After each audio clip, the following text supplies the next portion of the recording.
महाडचे नेते बच्चू कडू आणि महसूल मंत्री राज्याचे चंद्रशेखर बावनकुळे या दोघांमध्ये आज एक चर्चा झाली, पण ही चर्चा फिसकटलेली आहे। त्यामुळे बच्चू कडू आपल्या अन्नत्याग आंदोलनावरती ठाम दिसतात।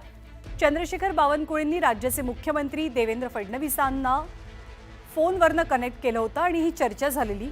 त्यानंतर देवेंद्र फडणवीस आणि बच्चू कडू यांच्यात झालेली चर्चा काही सफल होऊ शकली नाही।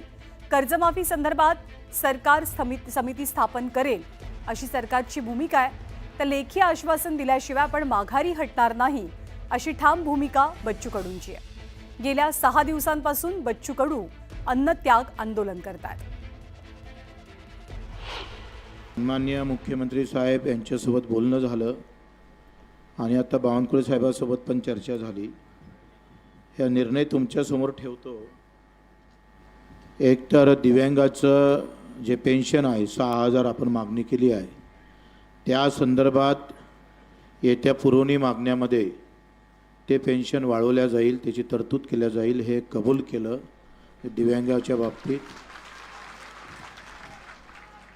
आणि दुसरं असं का कर्जमाफीचे म्हणजे आपण सगळ्या 17 मागणीवर इथं आता चर्चा करू नये, बाकी 17 मागणीच्या बाबतीत बावनकुळेजी किंवा CM साहेब बैठक घेईल ते पण त्यांनी सांगितलं आहे।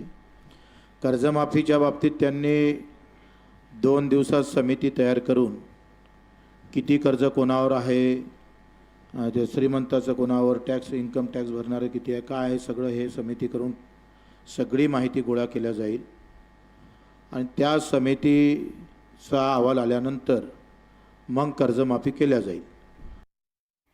आणि